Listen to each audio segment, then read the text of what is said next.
is all about earning Bitcoin. Now, I quit my fiat job because I realized that the best way to acquire Bitcoin is to earn Bitcoin, because obviously it's no KYC.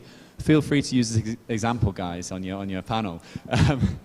And have since been trying to, get rid of my KYC Bitcoin for the no KYC Bitcoin in a tax-efficient way. Let's just put it that way. But it's a really, really key point of the Bitcoin journey, and I think that's something that El Salvador could certainly learn from, because if you're earning Bitcoin, then you're probably going to be spending it too, through some of the various tools out there, such as Bitrefill and otherwise.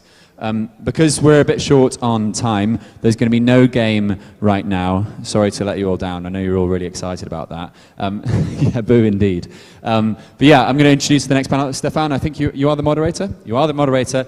One of the best Bitcoin podcasters out there, Stephan Livera. Over to you, good sir. Thank you. Have a good panel. All right, so we're going to chat about earning Bitcoin, and let's get our panelists up here, the excellent Paul and Obi. So for those of you who don't know, we'll firstly welcome them up. So for those of you who don't know Paul, he's a long-time entrepreneur. He's working in the Bitcoin space. He's arguably well known for his projects with Sphinx and Stackwork. Now, Obi, also known for a long-time entrepreneur in the space, ran an exchange for a long time. Nowadays, he's most known for his work as CEO of Fedi and working on this idea of Fedi Mints. And he's also on the board of B-Trust. So thanks, first of all, for joining us, gents. And let's chat a little bit about this idea of earning Bitcoin. And so maybe one thing that would be interesting to talk about is contrasting the different ways that people acquire Bitcoin. And I think, Paul, you and I were chatting about this yesterday as well, offline. Just that comparison between people who are, let's say, buying Bitcoin and earning Bitcoin. So do you want to just touch on that? Yeah. I've said this before, but I really do feel like Bitcoin as a substance is almost a different substance depending on how you obtain it. So most of the people in this room probably have free income to purchase Bitcoin, and you're doing it to save your time and store it in a form of value, the hard money, the whole HODL side of Bitcoin. So when you buy that, the job that you're completing by buying that Bitcoin is to save. This is not a spending tool for you. This is something that there's friction to turn it from a saving instrument into a spending instrument. You still do it, but there's friction to do that. It's not a natural flow. That is completely different for the people we work with at Stackwork, where you're converting your time instead of to fiat and fiat to Bitcoin, you're going straight from time to Bitcoin. That is, I feel like, a different substance to that person. You are earning the Bitcoin in order to pay the bills that month. This is not for my future self. This is for now. And so in a way, it's actually, for me, a lot mentally easier to treat it like two different things. And so I think of it as I earn sats, I stack Bitcoin. These are two different things. So for me, that's a good mental model. I really like that, actually. And it just reminds me that we need to keep speaking more often, because we're like, other than certain visual reasons, we're brothers from another mother, I think.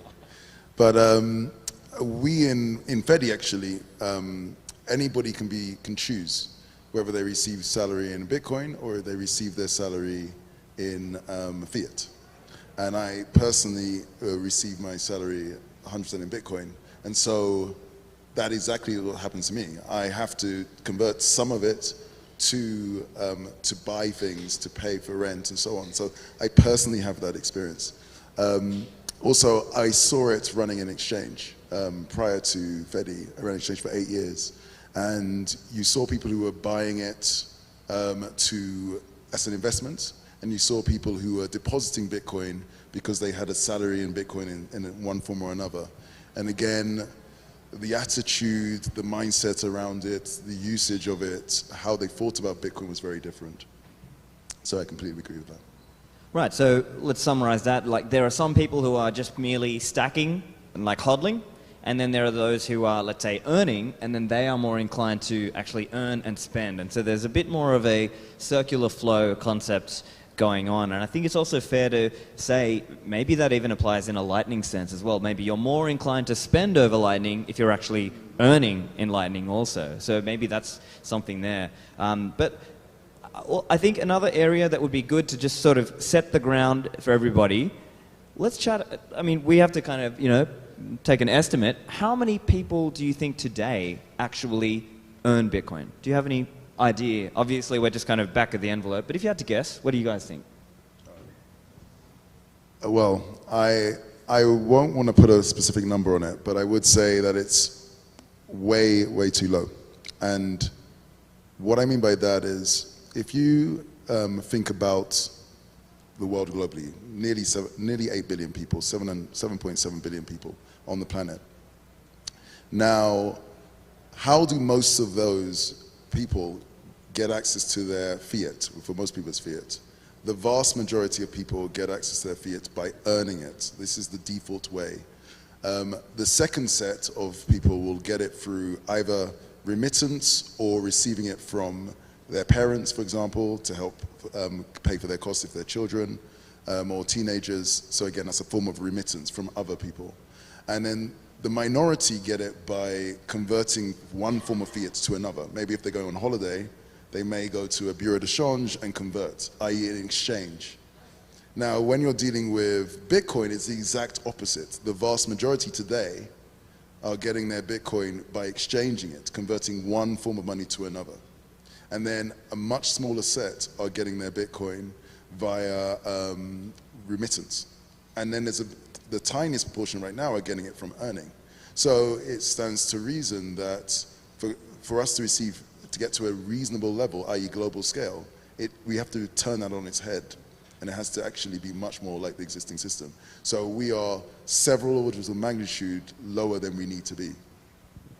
And for us, I mean, we were doing a hallway survey out there. I think the number we pegged at micro amounts, there's probably been 1.5-ish million people, this is including gaming, who have earned Satoshis in some way. So this would be a Zebedee game, this would be, shout out to sites like Microlancer. There's a whole website called stacksats.how.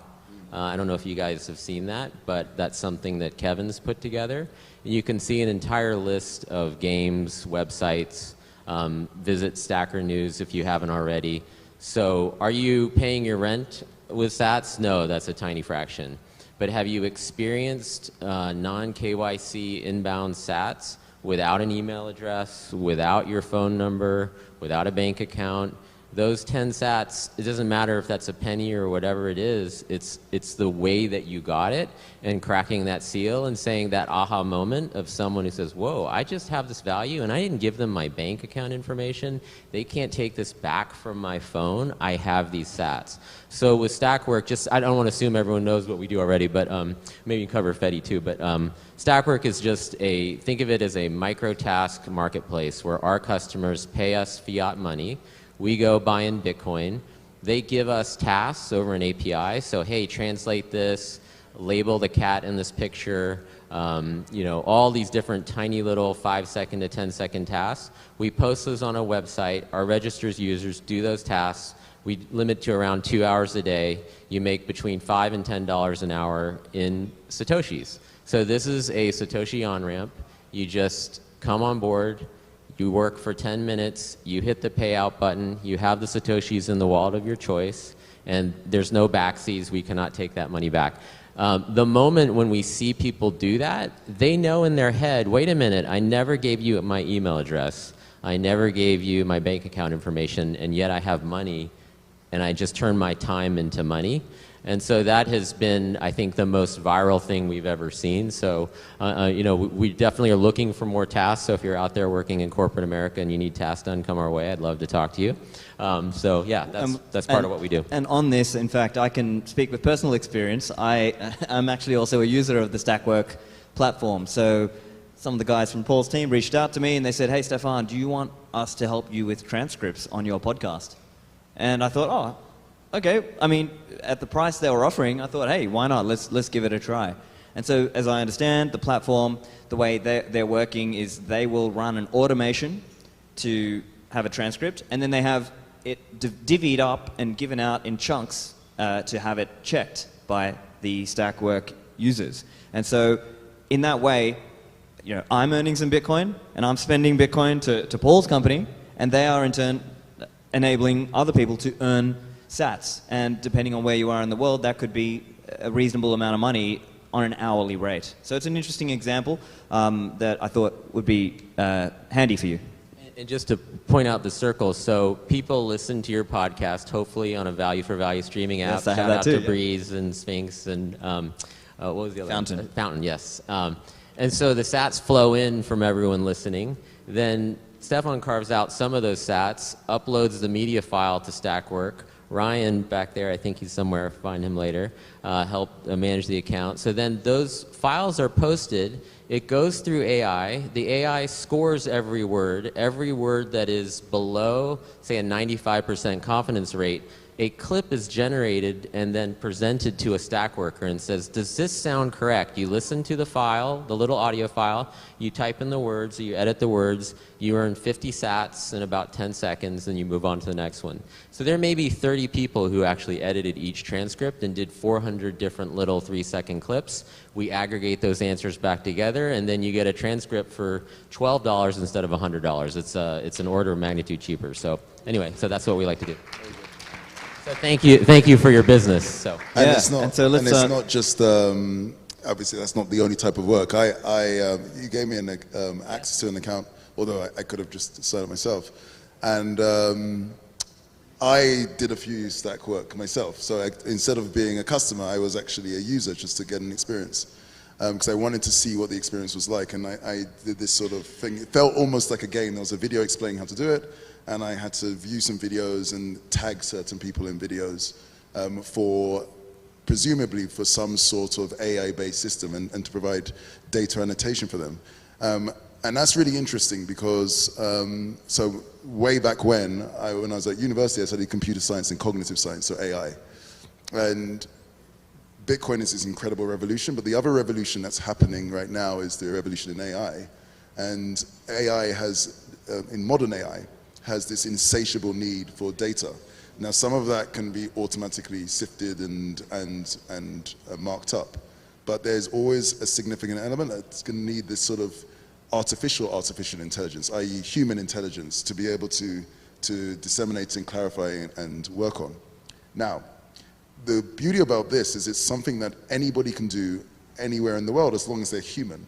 And so this opens up an opportunity for a whole new range of data workers, which leads me to what Fedi and Fedimint does. So Fedimint is a form of community custody where communities around the world come together to custody their Bitcoin on behalf of that community. And Fedi provides this incredibly simple to use app which anybody in that community can use to store their Bitcoin, have incredible privacy, and do other things. Now, these other things include accessing services that may make sense for that community.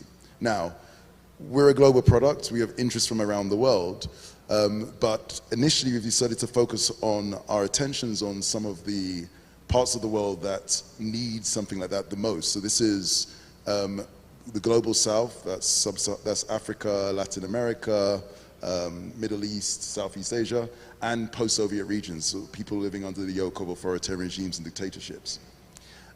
Now, when we've done a number of studies in the global south looking at how we don't just get people to custody, but we want to achieve global Bitcoin adoption, hyper-Bitcoinization.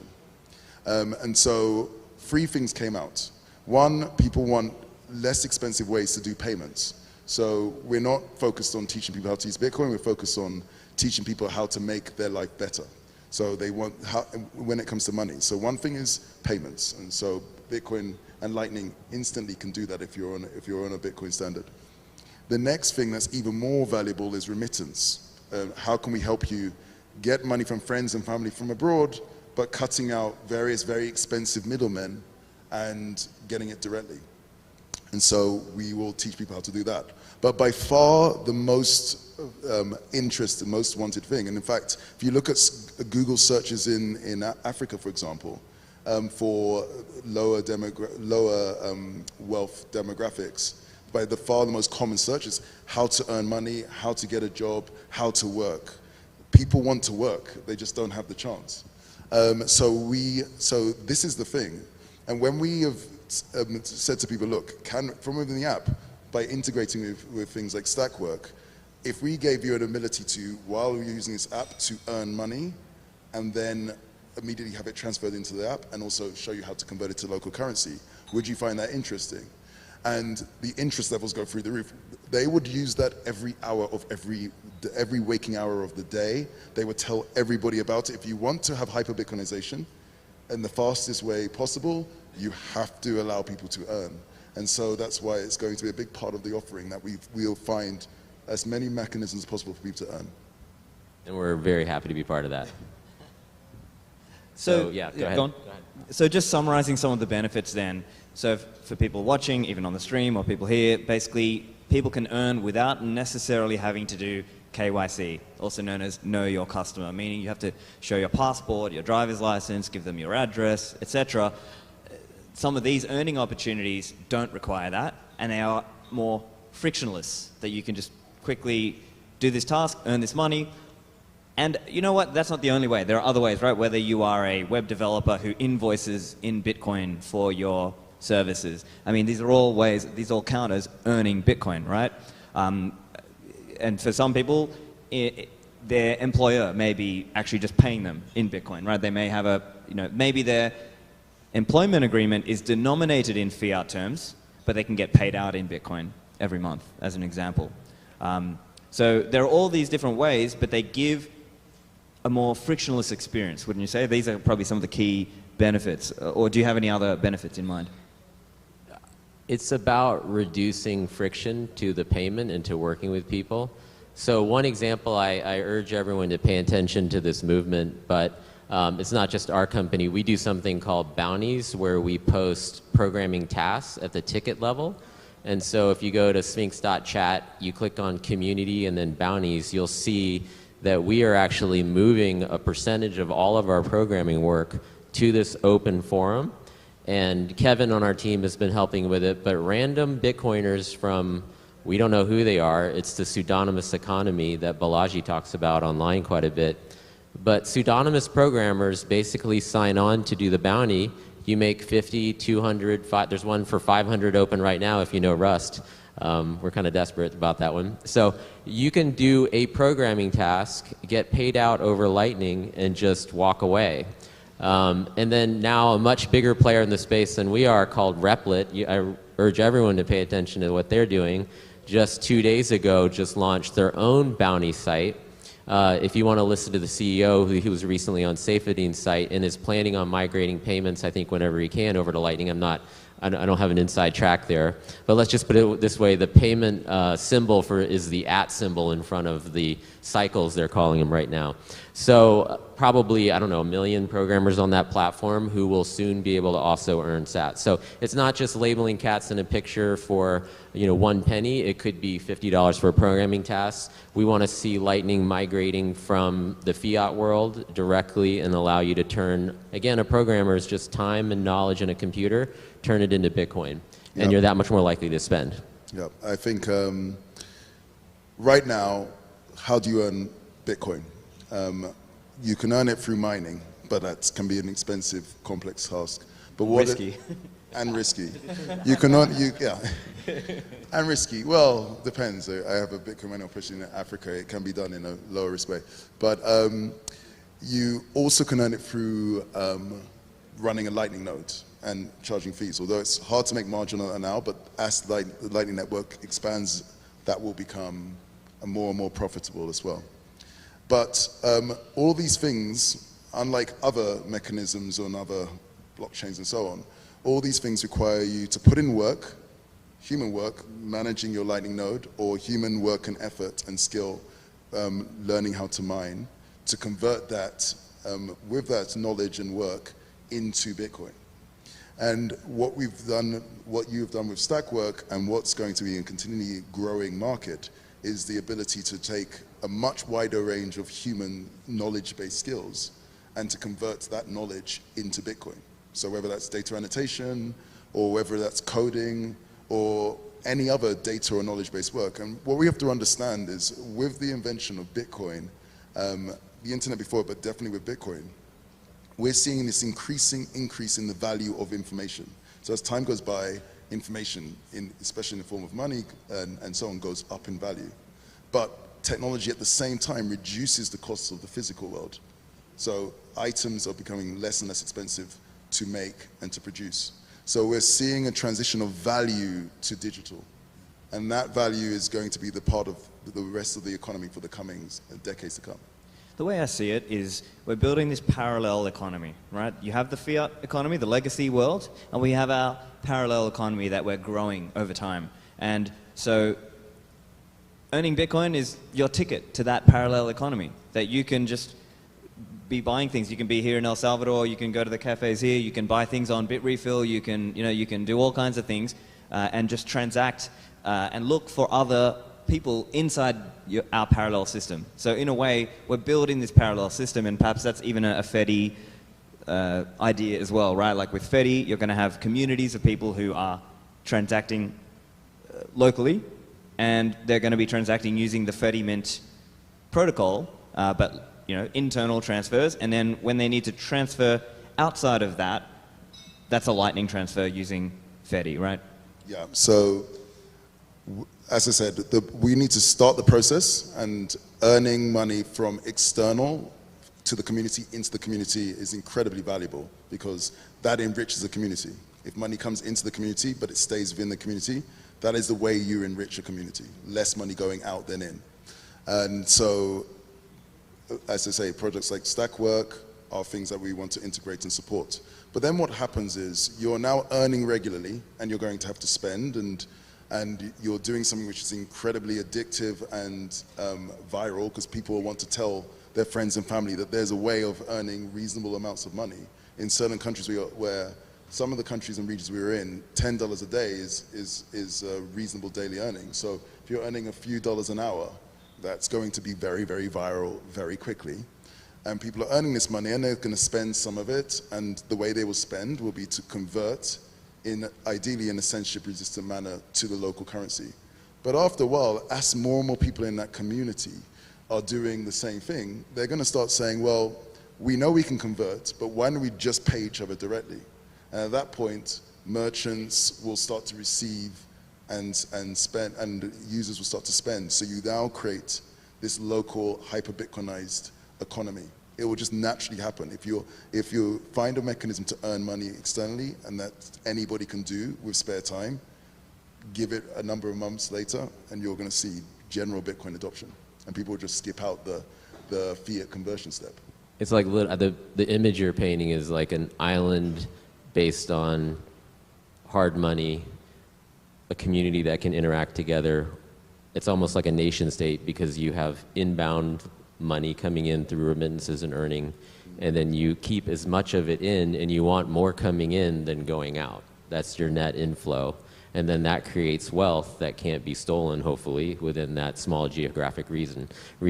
And I think it's also super important that the people that we're targeting, so I think there's two logic steps. I think it's important for people who ask me, hey, how's Lightning doing? I hear it's not, you can't spend it in El Salvador right now, or whatever it is, right? So people are watching for Lightning adoption, and I think there are two big indicators I think that are really important that I see, is that if we want to see usage beyond people goofing around, right? It's like, oh, it's cool, I can do this, that's great, and we need all of that. But for sustained usage, the indicator I look for is how many people in this location have inbound Bitcoin in the form of earning. That's what you look for before you see anything where people are going to go to the store regularly and buy stuff. I cannot personally see that pathway happening until there is earning happening.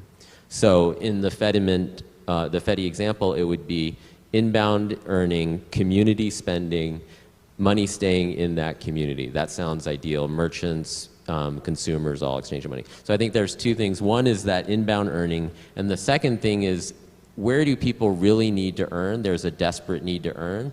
Global South, emerging economies. Don't look for this in downtown Chicago. Like, this is probably not where that's going to emerge. Actually, out of curiosity, could you maybe outline why that's hard right now? Like, why are there hurdles in terms of doing that? I can give you the pathway of $1 to a Satoshi and a person back to fiat. It's very complicated. So we'll receive US dollar, we buy Bitcoin, we happen to use Unchained just to give the details. Then we move those to our nodes, then people do the tasks, they pay out to whatever wallet. We have Sphinx, a wallet, they use Wallet Satoshi, whatever's easiest. Now they have sats, then they will send it from Wallet Satoshi, for an example in the Philippines, to say Coins PH. Then they go Coins PH to their mobile outlet wallet. And all along the way, they're leaking money the whole way. And so now there's new players like Ethan from Pouch. Make sure you talk to him. He's doing cool stuff in the Philippines. So piece by piece, if we can remove that friction, don't get in the way of anyone who has time and wants to earn money. They will find a way. And don't get in the way of anyone who has money somewhere and needs to get it somewhere else. They will find a way. But let's not make it so hard for people to do it, and let's not have them lose 1% on every hop. Yeah, and if you look at the West, we're going to have adoption everywhere, but we have a plethora of choices right now. So you can use PayPal, you can use Venmo, you can use many other offerings in many other currencies. You have banking, etc. So if you want people, most of the apps that we've seen in the first generation help people spend Bitcoin. But that implies then you have to have got that Bitcoin from somewhere. And so if you solve the problem of making spending very easy without solving the problem of earning Bitcoin easy, then you're forcing people to buy Bitcoin in order to spend. So now what you're asking people to do when you do that, if you think holistically, is you're asking people to first buy Bitcoin with fiat, to use it to then buy something from a store when they have several options with their fiat to buy it from the store. Now, if you're in the global south, you don't have that fiat in the first place. So you can't buy it because you can't afford it, but you want to buy it. And that's an incredible desire to buy it. So if we help you first solve how to earn Bitcoin, or receive it in remittance, or receive it if you're receiving aid. I was recently at the World Liberty Conference, which was at a number of human rights defenders from around the world. And we had the Human Rights Foundation was there, etc. And one of the stats was when they're sending remittance, actually aid, between 40 to 60% of the aid doesn't make it to the person that they're trying to send it to. That's the amount that gets lost along the way. So if you can send that aid via Bitcoin, Directly. that is also means that the person you're trying to help, Save the Children or these other organizations, will receive 2 to 3 times as much. So all these things are help people earn or get money, and you need money to be able to spend money. And one other area that might be interesting for comment, to see what you guys think. We hear in the news, sometimes we see things like, oh, look, this big athlete is taking half their salary in Bitcoin. And, we see some of these startups, let's say, in the Western world, where they do offer this kind of service. So I'm curious, your thoughts, gentlemen, do you view that as not a sustainable thing, or is that only like certain people can do that? Or how are you viewing that? We do about half of our payroll in Bitcoin. So it's an option for anyone. Easier if you're overseas for us. So I do think that's a big form of it, is actually in wages, where countries, in one country needs to pay wages in another country. And just to touch on the remittance thing, I count remittance in the bucket of earning. It's inbound money, right? I feel like it's effectively the same, right? If you're getting a remittance from outside, you treat that like something that you could spend to pay the bills. I do feel like that's a cousin to earning, you know? It's definitely a cousin. I mean, technically, earning means some effort, Yes. but yeah, it's another way of getting money into the system. And so, yeah, as I said before, we allow people to choose how they want to receive salary, and even in the West, again, once people receive all of their salary in Bitcoin, then they are now earning Bitcoin. And to Paul's point on the first question, it changes your mindset because you still have to pay your rent, you still have to pay for food, and that causes you to have to see this as income, and I must spend it. So you get into the habit of spending some of your Bitcoin every single month. Otherwise, unless you have a massive pot of savings, you must do that. So yeah. What are some of the difficulties of paying with Bitcoin? I mean, for some people, it may be accounting, it may be legal, KYC, right, the friction. So can you comment on any of that? Are there any difficulties you face on paying out Bitcoin? For us, it's easier because we pay from a U.S. domiciled entity to people who are not U.S. citizens. So for us, the tax requirements are zero.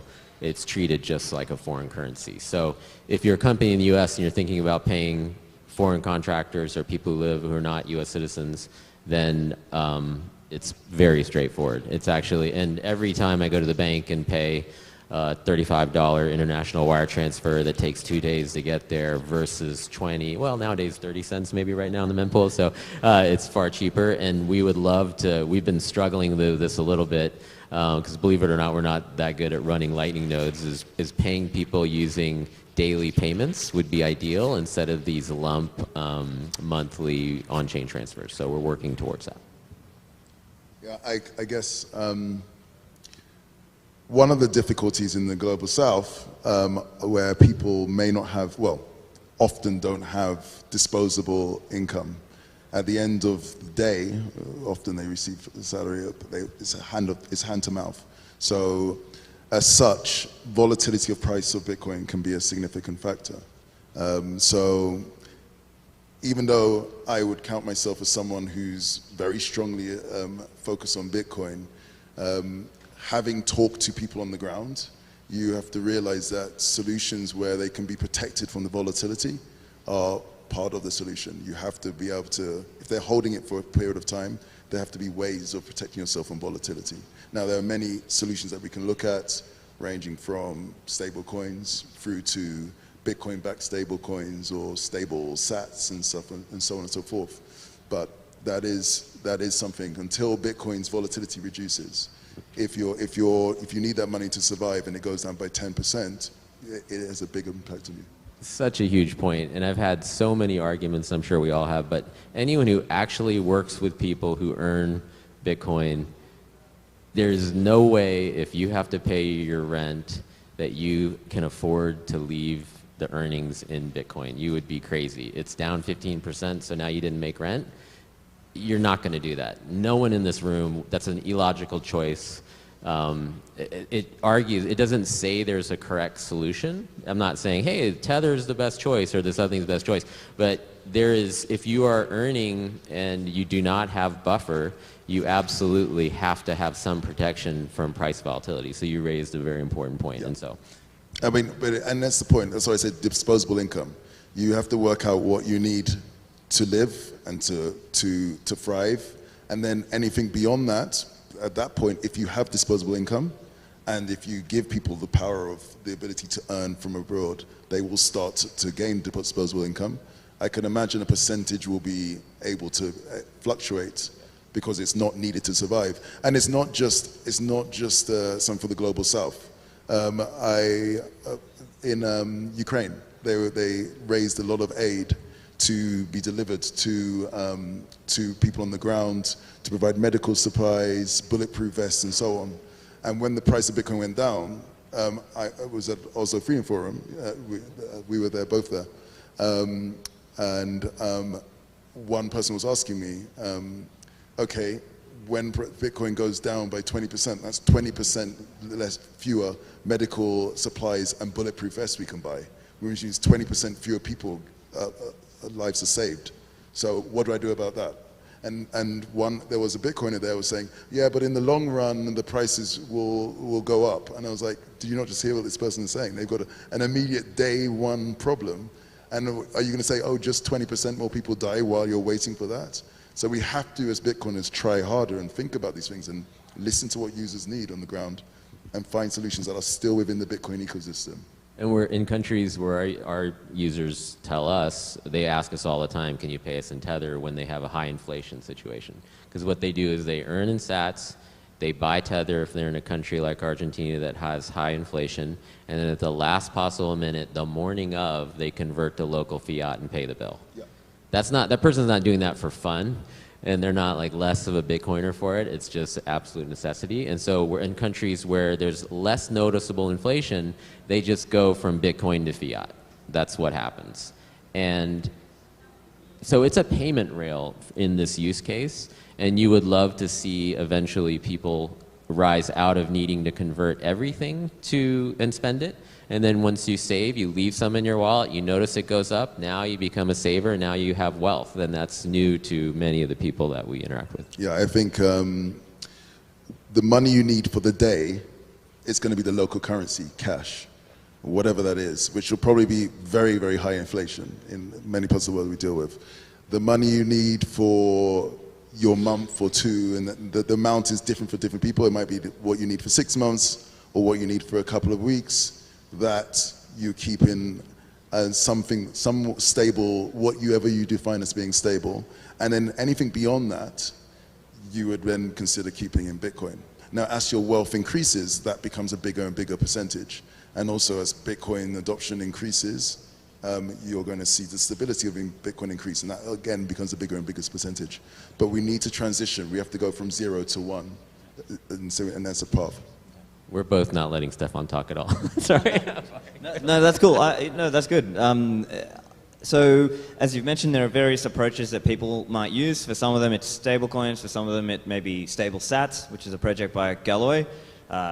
Other ideas are, people, I know, for example, Collider has this idea of like going 1x short, and it's like a productized sort of synthetic USD coin, and presumably people could use that and then convert back to whatever they can save with Bitcoin. And so I think one interesting phenomena I've noticed, and I hear people talking about, is once people start earning Bitcoin, and usually in cases where they have disposable income, they might start earning a small amount of Bitcoin, and then they increase their HODL ratio. So they actually start to save more with Bitcoin as opposed to converting back to fiat, at least the amounts that they could. So I'm curious if you've noticed that phenomena as well. More in the bull than in the bear.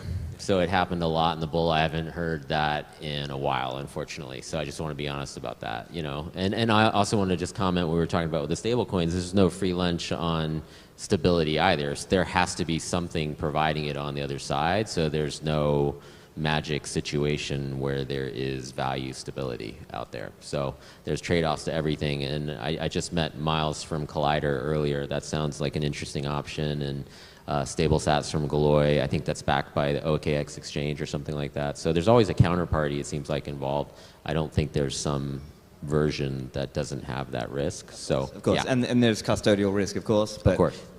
For some people, that's a risk that they're willing to take. So. And there's always a custodial element, but there's another option that's interesting, which is a discrete log contracts for difference. That was originally proposed by Taj Dryja, one of the co-inventors of Lightning. And that effectively reduces the counterparty down to one person and the actual Lightning or a payment channel like Lightning Network like payment channel. And the other counterparty is also putting in Bitcoin. So that requires upgrades to the Bitcoin standard support. But because Fedimint actually allows extensibility, there are people who are looking at adding discrete log contracts for different, so within a community, you can use that approach and you don't need any external exchange, etc. You effectively create a derivative between two people and someone who believes the price of Bitcoin is going to go up and the other one who wants stability. But yeah. So we're down to our last 4 minutes, so let's chat a little bit about why maybe people in the audience or people on the stream who maybe they're not earning Bitcoin, why should they think about doing that? Like we're talking about trying to earn Bitcoin. Why should they think about doing that? It's probably, for me at least, for talking about everyone, the most realistic way to get non-KYC Bitcoin right now. I think it's actually easier to earn, and you can do it through content creation. You can do it through any of the value for value models. That's what we try to build into everything on Sphinx, is that you can earn for whatever activity that you do in communications. So I would say that would be the number one thing I would argue for. Yeah, I mean, as I said, one thing that I have always been interested in is the idea of mining, proof of work, and the ability to turn effort into money. And what you're effectively doing by earning Bitcoin is proof of work, but on a scale that can be done by anybody anywhere in the world. So you still have that same mindset. I perform some work and I earn Bitcoin from it. So that's the first. You're actually forming part of that whole story. But the second, that's really powerful. Once you've done it, you have to try it, because it's something, again, something we said a few times in this talk. is that when you earn Bitcoin, your mindset changes. You look at Bitcoin in a very, very different way once you earn it. And if it's all of your salary, it's even better because every month you'll have to spend Bitcoin. And so you will be spending it every month. And once you realize that, you become a different person. Your attitude to Bitcoin changes, and you understand immediately why it's important. If you're innovators in this audience, if you're developers and engineers, we should be putting a lot more effort in finding ways for people to earn. That is the secret to hyper-Bitcoinization, finding ways for people to earn.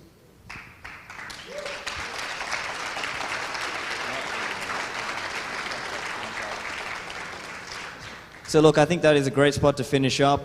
So, I just want to echo the comments from Paul and Obi. I think earning Bitcoin is a great thing to do. So for those of you out there, if you're not doing it right now, try to find a way that you can, and try to find a way that you can promote that also. So Paul has Stackwork, so get out there and check that out, and check out Obi's project, which is Fedi, trying to promote this idea of Fedi mints and Fedi adoption of Bitcoin. So everyone put your hands together for Paul and Obi.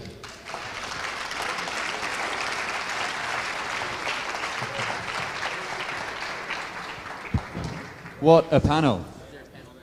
Good work, guys. Really well done. Yeah, just pop them there. We'll sort them out. Well done, well done. I just wanted to, well done. I wanted to get a show of hands here. Who has earned Bitcoin before? Just pop your hand up if you have. Okay, nice, nice.